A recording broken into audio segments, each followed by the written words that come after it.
Chers agripreneurs visionnaires, bonjour. J'espère que tu vas bien. J'aimerais partager avec la petite réflexion que j'ai avec toi. Je voudrais peut-être réfléchir avec toi sur la vidéo que Philippe Simo d'Investir au pays nous a partagé avec nous, intitulé « L'heure est grave, c'est bientôt le début, c'est-à-dire que des émeutes de la faim en Afrique », où il a essayé d'apporter son analyse. Et derrière son analyse, je vais rentrer en détail dans ses analyses. Et il a demandé derrière que si certains d'entre nous, nous avons aussi des solutions qu'on apporte. Donc c'est pour cela que je me permets, au travers de ma chaîne, parce que vous savez que la chaîne parle ici de business, parle d'entrepreneuriat, mais elle parle beaucoup plus aussi d'agriculture. Et elle est là pour valoriser et vulgariser les produits du terroir africain.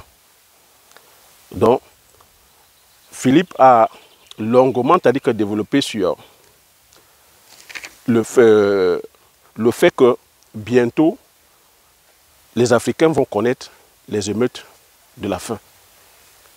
Et tu sais pourquoi? Parce que ce n'est pas pour contredire, ce qu'il a dit. Hein. Il a apporté, il a développé sur certains points. Je vais renchérir sur d'autres.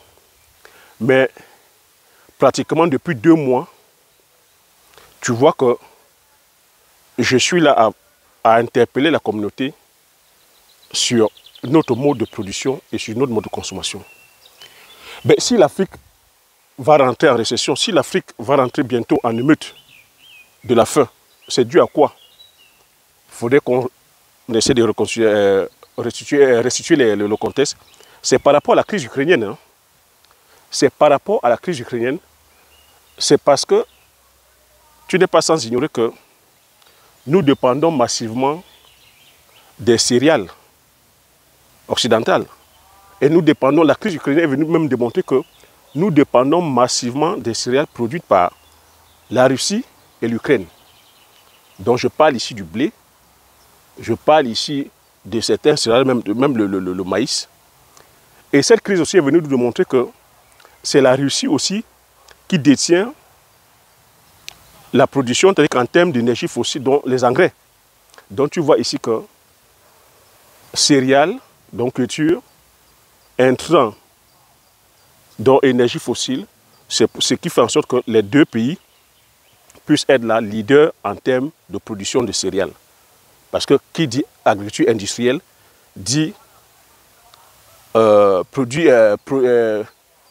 intrants chimiques, dont engrais, pesticides, herbicides, nématicides, insecticides, etc., ou mécanisation. Donc moi, Philippe a apporté une belle analyse en disant que sur le domaine, qu'en ce moment ça va être tendu par rapport à l'achat des intrants tels que le soja, le maïs. Pour les éleveurs, oui, il a mentionné éleveur parce que je suppose que, pas que je suppose, il est dans le domaine, c'est un agriculteur, il est dans l'élevage aussi. Il a soulevé un point, que si nous n'avons pas les engrais aujourd'hui en Afrique, on ne pourra pas produire. C'est là où je veux aussi apporter ma modeste contribution. Et sur cette vidéo aussi, on n'a pas le monopole du savoir. Hein. Mais moi, quand je parle aussi de façon scientifique. Je ne rentre pas dans les émotions. Parce que c'est ce que l'agriculture agro-industrielle nous vend à longueur de journée. On nous vend la peur que l'Afrique va mourir de faim. Que si on ne produit pas, c'est-à-dire que les céréales, vous voyez qu'aujourd'hui, moi, mon questionnement, c'est pourquoi est-ce que l'Afrique se retrouve aujourd'hui en otage? Nous sommes aujourd'hui en train de vivre la géopolitique agricole, la géopolitique alimentaire, basée sur quoi? Sur les céréales, le soja, le blé, l'houblon. Nous sommes aujourd'hui en train de subir la géopolitique sur les énergies, basée sur quoi? Les engrais de synthèse, basée sur quoi? Sur le pétrole. C'est pour ça que je fais cette sortie, afin d'attirer notre attention, de nous interpeller, que est-ce que cette crise qui est en train de se produire ne doit pas plutôt nous amener à réfléchir, à penser autrement notre mode de production, à penser autrement notre mode de consommation? Pourquoi est-ce qu'on se retrouve aujourd'hui en otage en termes de géopolitique d'élevage? Parce que, laissez-moi vous dire, les personnes qui vont subir cette crise sur le plan des céréales, c'est les éleveurs. Je le dis depuis 2 mois. J'ai sorti une vidéo où je dis les éleveurs avicoles en Afrique sont en train de voir rouge, vont souffrir. Même ici en Occident, c'est les éleveurs qui vont souffrir en termes de céréales. Mais maintenant, est-ce que ma question est ceci? Est-ce que ça ne doit pas plutôt nous amener maintenant à revoir notre mode d'élevage, à revoir comment nous élevons, c'est-à-dire que ces animaux-là, à revoir l'alimentation des animaux? Parce que j'ai envie de vous faire comprendre ici que les céréales que produisent les Occidentaux sont constituées ou réservées à l'alimentation des bêtes, des animaux. Donc, 70% des céréales produites en Occident, c'est prévu à l'alimentation des animaux. Donc, quand Philippe Simo titre que l'heure est grave, c'est bientôt les émeutes de la faim, j'ai envie de dire, les céréales que nous produisons, les céréales qu'on produit dans le monde, c'est prévu pour nourrir les bêtes. Donc on va préférer aujourd'hui produire le maïs, produire le blé, aller nourrir les animaux et laisser, c'est-à-dire que les êtres humains crever de faim. Moi, c'est la question que je pose. Hein. On peut se poser la question. Est-ce qu'on ne peut pas revoir l'alimentation, c'est-à-dire que nos animaux autrement? Pourquoi est-ce qu'on se retrouve aujourd'hui à élever, à nourrir les ruminants avec les céréales? Est-ce qu'on ne peut pas repenser notre modèle d'élevage? Est-ce que vous savez que le domaine où il y a énormément de gâchis en termes de céréales, c'est l'élevage. L'élevage de la volaille. En termes d'élevage de volaille, l'alimentation c'est 70%, c'est-à-dire que c'est au moins 80% basé sur les céréales. Et il faut voir les pertes que nous avons en termes de consommation. Parce que lorsqu'on va ici en Occident élever les volailles, une seule personne peut élever comme ça, c'est-à-dire que 100 000 poulets. D'autres sont sur 500 000 poulets. Et imaginez, c'est-à-dire que la nutrition de ça. Imaginez les quantités de céréales que la volaille mange. Si ce n'était que ça.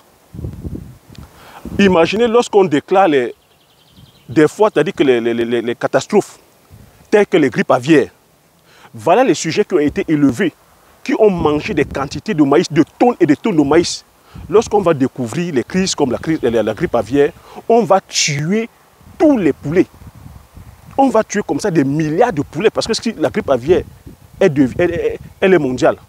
C'est des milliards et des milliards de poulets qu'on va tuer qui ont consommé les céréales. Des céréales qui pouvaient être consommées par les humains. Là est ma première piste. On se doit peut-être aujourd'hui de revoir notre mode, le mode d'élevage. Pourquoi on ne va pas aller privilégier l'élevage en plein air? Pourquoi est-ce qu'aujourd'hui on ne peut pas élever nos poulets en plein air pour que les poulets puissent se nourrir eux-mêmes avec les micro-organismes, les vers de terre, les asticots? Pourquoi est-ce qu'on ne peut pas aussi aujourd'hui élever les insectes? C'est naturel, ce n'est pas cher. Pourquoi est-ce qu'on ne va pas élever les asticots? Pourquoi est-ce qu'on ne va pas élever, c'est-à-dire que les insectes, penser autrement, réduire la quantité de céréales? Voilà les pistes.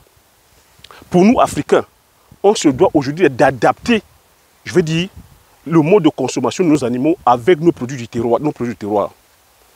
Parce qu'aujourd'hui, c'est la géopolitique alimentaire. On est aujourd'hui dépendant des céréales, telles que le maïs, le blé, le soja, le blond. Et c'est avec ça qu'ils nous tiennent. Il est aberrant aujourd'hui que nous, en Afrique, qu'on soit en train de subir la géopolitique alimentaire, la géopolitique sur les énergies fossiles. Vous êtes en train de voir ce que depuis 2 ans, je vous dis, aux amoureux d'agriculture industrielle, la crise ukrainienne doit vous servir de leçon. C'est vous qui êtes là à demander qu'on aille produire sur des superficies industrielles de 1000 hectares, de 2000 hectares. Avons-nous les politiques de notre moyen? Avons-nous les moyens aujourd'hui d'acheter les sacs d'engrais? Le sac d'engrais aujourd'hui coûte dans les 45 000, 46 000. Combien de paysans peuvent se le permettre? Et j'ai même envie de vous dire, en Afrique, ce n'est pas un problème d'engrais. L'agriculture n'est pas un problème d'engrais. L'agriculture, c'est un problème de carbone. La solution que j'apporte ici à la vidéo, ma contribution, c'est chaque paysan, chaque agriculteur doit plutôt s'intéresser à sa matière organique, au taux de la matière organique. On doit plutôt ramener le carbone. Vous voyez autour de moi, vous voyez les arbres? On se doit d'avoir comme ça des arbres. On se doit de pratiquer l'agroforesterie. On se doit de pratiquer aujourd'hui une agriculture de conservation. Une agriculture qui est là plutôt à régénérer les sols. On se doit de favoriser la biodiversité de nos sols. Lorsqu'on va produire de façon industrielle intensive et avec la chimie, on ne favorise pas la biodiversité. On se doit aujourd'hui d'avoir le contrôle sur nos semences. On se doit d'avoir des semences aujourd'hui reconductibles, les semences paysannes. Mais laissez-moi vous dire, la guerre qui est là n'est pas seulement une guerre, je vais dire de la famine, mais je vous dis c'est une guerre géo-alimentaire. C'est une guerre sur les céréales. C'est une guerre, je vais dire aussi, géo-énergie, sur les énergies. Donc, on se doit d'analyser ça froidement, de se dire aujourd'hui que les engrais dont on va parler, qu'on se doit de produire, le sac d'engrais va multiplier. Je vous dis non. Pour ceux qui savent manipuler les engrais, ce n'est pas l'engrais qui vient multiplier, qui vient booster les plantes. Si tu n'as pas d'humus sur ton sol, si ton taux d'humus est nul, ton engrais, tu as beau mettre 100 tonnes l'hectare, ton engrais va se lessiver. Ton engrais va se retrouver dans la nappe phréatique. Et lorsque ça se retrouve dans la nappe phréatique, qu'est-ce que ça fait? Ça va polluer les eaux. Ça va polluer les cours d'eau. Donc, on doit plutôt s'intéresser à sa matière organique. Et la matière organique, aujourd'hui, elle est gratuite. C'est les branches d'arbres, les feuilles d'arbres qui tombent. C'est la matière organique qu'on ramène. Ça peut être les fientes de poule, les lisiers de porc. On enrichit le sol. On se doit toujours de laisser le sol couvert. On se doit toujours de laisser le sol couvert pour que les plantes puissent faire la photosynthèse. On se doit de restituer la matière végétale au sol. L'engrais que vous achetez, je vous dis encore, c'est du vent. Vous achetez de l'air. L'air est composé du nitrate, du dioxyde d'azote. On a des plantes aujourd'hui qui savent fixer l'azote. Donc lorsqu'on va brandir que non, c'est les engrais qui multiplient. On est les premiers ici, on a toujours dit que l'agriculture en Afrique, les paysans cultivent sur 2 hectares. Combien de paysans mettent de l'engrais? On cultive encore de façon naturelle. Combien de paysans peuvent se permettre d'acheter un sac d'engrais à 46 000 francs? Donc, cette stratégie qui consiste à dire non, on ne va pas produire plus. Là, les engrais, c'est pour les multinationales. C'est les multinationales qui sont basées en Afrique qui utilisent les engrais. Ils ont les moyens. Et je dis aujourd'hui, l'agriculture industrielle, c'est réservé pour les riches. C'est réservé pour les multinationales. Vous n'avez qu'à voir ici en Occident, les paysans meurent. Les paysans se suicident tous les jours parce que le modèle agricole industriel intensif qu'on est venu les vendre, basé sur la chimie, dont les engrais, les herbicides, les pesticides, la mécanisation, les grandes superficies, les semences OGM, les semences génétiquement modifiées, les semences non reconductibles, qui les poussent à chaque fois à venir acheter les semences, ça les mène à la ruine, ça les mène à la perte. Ils sont aujourd'hui des exploitants agricoles et n'ont le contrôle sur rien, même sur les prix. C'est les grands groupes agro-industriels aujourd'hui qui manipulent et qui imposent les prix, je veux dire aussi, qui imposent les cahiers de charges. Donc j'ai envie de dire, sur cette vidéo, on se doit plutôt de changer notre mode, je veux dire, la façon dont on élève les animaux. On se doit même aujourd'hui, on n'est pas tous obligés de lever, je veux dire, de lever les poulets. On se doit aujourd'hui, un pays comme le Cameroun, la protéine théorique animale, on se doit aujourd'hui de varier les protéines, de manger les légumes. Au Cameroun, nous avons une multitude de légumes. En Afrique, il y a une multitude de légumes. On se doit aujourd'hui d'aller aussi valoriser nos légumes, le ndolé, le bobolé, le folon, le kéyan, le 600. Excusez-moi pour vous qui n'êtes pas camerounais. Hein. Des trucs comme les amarantes. C'est 21 jours ça entre en production. C'est des légumes. On se doit aujourd'hui de valoriser nos légumes, de diversifier nos cultures, de valoriser certaines cultures. Aujourd'hui, il faut comprendre que nous sommes aujourd'hui sur une guerre je vais dire, géoalimentaire. Ils sont en train de venir nous imposer les céréales. À nous imposer les céréales. On se retrouve aujourd'hui, tel que il faut comprendre. Voilà aussi une autre guerre qui est là. Au nom, c'est-à-dire que de la famine, parce que c'est comme ça qu'ils arrivent, comme des bienfaiteurs. Ils viennent lutter contre la famine, contre la sécheresse, contre les maladies, en nous introduisant les semences OGM. Aujourd'hui, c'est-à-dire qu'en Afrique de l'Est, ils ont introduit des semences OGM de maïs. OGM ici, c'est quoi? C'est un organisme génétiquement modifié. Est-ce qu'on sait ce qu'on met dans ce truc-là? On va venir dire que parce qu'on veut lutter contre les maladies, on va mettre des gènes qu'on ne sait pas, des gènes qui vont contrecarrer certains virus. Mais qu'est-ce que ça va aller faire dans notre organisme lorsqu'on va manger ce maïs-là? Il faut savoir aussi que dans notre organisme, on a des milliards de bactéries. Si ces gènes-là vont se mélanger avec les bactéries qui sont dans notre ventre et que ça va muter, on connaît les dangers de ça. Je vous dis d'habitude ici qu'on est là des fois, on blablate. Ils sont dans leur laboratoire, ils peuvent comme ça manipuler des trucs, nous mettre certains trucs dans les semences. Est-ce qu'on saura? On se retrouve comme ça avec des maladies où après ce sont eux qui viendront avoir le contrôle dessus. Ils vont nous sortir des médicaments qu'on va venir consommer. Est-ce qu'on a le contrôle de ça? On se doit de faire attention lorsqu'on est là à parler aujourd'hui de productivité, parce qu'à chaque fois qu'on veut parler, on brandit la carte, oui, on est tellement nombreux, on va mourir de faim. Vous allez mourir de faim sur quoi? Vous avez le manioc, vous avez l'igname, patate, macabo, le sorgho, le mil. On a dit que les divers légumineuses. Et on prétend mourir de faim. Donc le combat aujourd'hui, c'est sur le combat sur la géopolitique alimentaire. Et la géopolitique sur les énergies fossiles. Sommes-nous prêts à dépendre? Si les prix aujourd'hui, si on meurt de faim, c'est parce qu'il faut savoir que les prix aujourd'hui en Occident sont calqués sur les énergies fossiles, sur le pétrole. Comme il y a cette crise qui est là, ukrainienne, et que le pétrole, le coût du pétrole est monté, il faut comprendre qu'on produit ici en Occident grâce au pétrole. C'est là où j'attire votre attention depuis 2 ans. Est-ce qu'en Afrique, nous sommes prêts à subir le coût du pétrole? Est-ce qu'en Afrique, nous sommes prêts à produire par rapport au coût du pétrole? Voilà ça. Quand Philippe Simon met, c'est bientôt les émeutes de la faim en Afrique. C'est ça les conséquences lorsqu'on produit, lorsqu'on dépend des énergies fossiles. C'est ça les conséquences lorsqu'on dépend des engrais, lorsqu'on dépend du pétrole, lorsqu'on dépend de la mécanisation. Voilà le prix de ça. C'est ça la leçon. Voilà la contribution que je vais apporter. On se doit aujourd'hui de continuer notre agriculture de conservation, une agriculture qui respecte l'environnement, une agriculture naturelle, respectueuse de l'environnement. On se doit de continuer la polyculture, la diversité des cultures. On se doit de valoriser l'agroforesterie. On se doit de valoriser aujourd'hui l'association des cultures, une agriculture de conservation, une agriculture qui est là à régénérer nos sols. Retenez bien, nous avons plus besoin du carbone. Le sol a besoin du carbone et non des engrais fossiles. Les engrais fossiles viennent plutôt détruire, je vais dire, la biodiversité des sols. Parce que lorsqu'on va avec ces semences améliorées, qu'est-ce que ça donne? Ça nous rend dépendants aux énergies fossiles, à l'engrais.